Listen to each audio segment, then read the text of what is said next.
Magnus Carlsen opens the game with an English in England. The whole tournament hall goes nuts. He wins himself a cup of tea and a delicious biscuit. He's playing a former world champion, Vishy and Anand, with the black pieces here. They're over the board. It's exciting, rapid play chess in the Global Chess League. Vishy's so impressed. He pushes his own pawn here. Doesn't get the tea and biscuits, unfortunately. But still, he's having mushrooms. All four ponies now rock into the game here. The fourth one on the board, and look at that. It's a gusto crescendo of horsey noises as the players bring these out. Now Magnus goes d4 for the score. We get captures there. Knight takes back.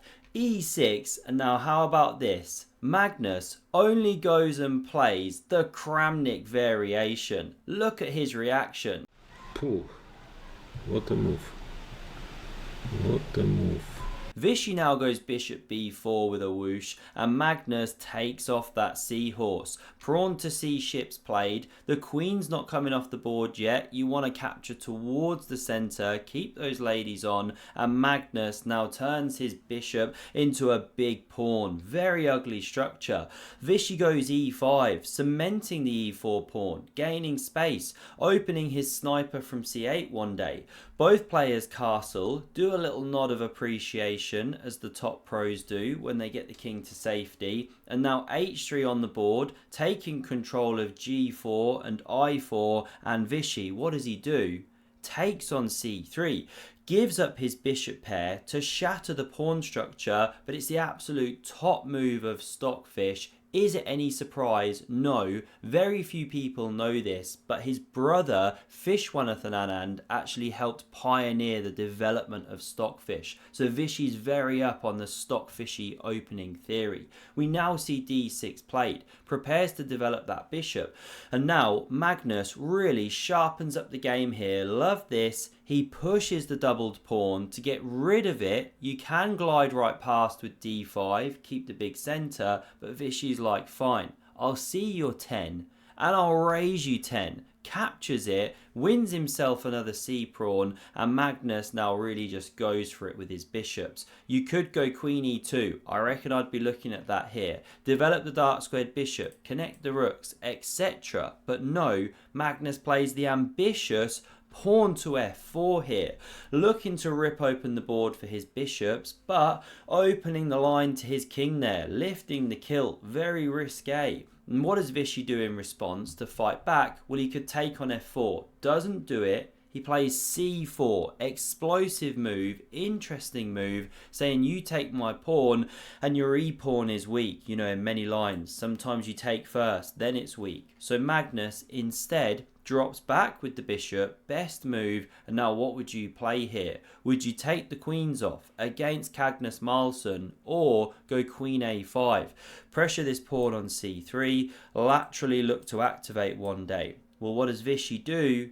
He takes them off the board. Cardinal sin. Look at one of Magnus's long-time seconds here, Peter Heine Nielsen. He knows what a sin this is. What a mistake. Magnus now preparing to grind like a grandma deep into the endgame. He knows how to bop and move in this deep part of the game, and after captures, bishop takes on f4, we see some problems for Vishy. That sniper controlling b8 and therefore this open file. And what if you try and challenge the open d file? Well, there's a problem. Rook a b1. Vishy doesn't do this. Let's go to the back cave, because if you do, you can take, and this invasion starts getting very uncomfortable. This invasion, this kind of thing. We inserted a couple of pawn moves in there. So instead h6 is played. Now we see pawn to a4. Horrible structure for the bishop on c2. That's why Vishy goes a5. But regardless, Magnus has got the invasion, and this is really, really impressive. He stays in his seat, leans forward, slides the rook into b7 with a whoosh. But look at this. Many top grandmasters have to actually stand to move those pieces so far across the board. Not our Magnus. He's got long arms like Mr. Tickle, real bendy guy. That rook's now on the 7th, ready to do some damage. How does Vishy fight back? He pops a pony on the edge of the board. breaking the cardinal sin of not putting a knight on the edge. We all know what a terrible Wiener Schnitzel it is when it hits that square, and after Magnus drops back, Vishy now lashes out with pawn to g5. Surely not a good idea, but hang on. We see king f2 played, knight f4, and what Vishy's saying is, I want your bishops, which Magnus obliges to, not forced, even at the cost of my terrible structure. And boy, is that a bad structure there. Almost as bad as this COVID handshake, or fist bump, or handshake. What do we call it? Nobody knows. No one's got a clue. Magnus goes king f3, preparing to eat that pawn, and now rook fd8. At least Vishy's starting to activate the cannons. Magnus doesn't have to do this, but he drops meekly back there. Is he really a chess player or a tiddlywinks player? We now see rook takes on d1, rook recaptures, rook b8, Vishy able to hit that open file. Now this one's disappeared. He's activating, king takes, but it only restores the material. Magnus isn't ahead. The rook invades. How do you defend that bishop? Well, this is actually the best way. Rook c1, because yes, white looks terribly passive, but this rook's also tied up, and watch this. King f8 played, king e5. Magnus waltzing into the position. He's putting the squeeze on here. King e7 from Vishy. Now king d4, one step back to take one giant leap forward. Magnus Armstrong, king d6, blocking the way, taking the opposition, but not so fast. e5, check, played, kicks back the king. Now Magnus is able to waltz into c5 in just a moment. He starts with g4 here.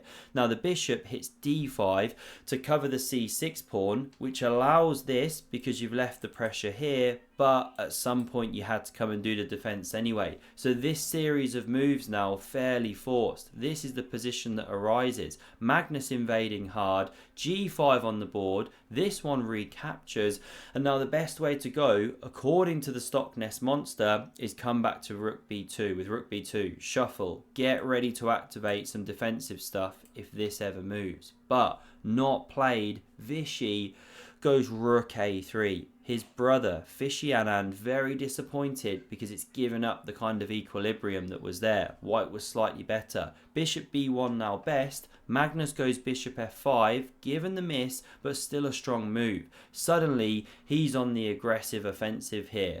g6 a threat, as we're going to see. e6 can then come when you eliminate this pawn. Best defensive idea is this to come to the f-file, but very tough to see that. Vishy captures a pawn to try and run this one down here for counterplay, but Magnus now pushes g6, and look at this for absolute artwork in the endgame. Now you don't have to take, but this one's going to get eliminated sooner or later anyway. Then the themes exist, so Vishy does take here, still a good move. Rook g1 played, and after rook a3, now Magnus can crash through with check.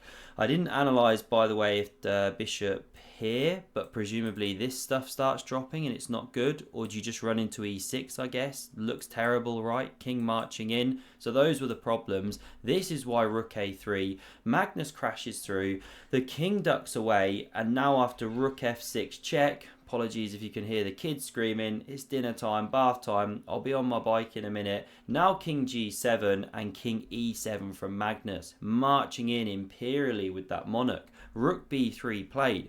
Why didn't Vishy take the pawn? Well, he wants to stay active, right? Try and defend, but Magnus is too quick. He checks from here, king h8, pawn e6, shutting the way from this bishop's support of the defense, and after a4, not best, Vishy should check, but then the king can always hide out.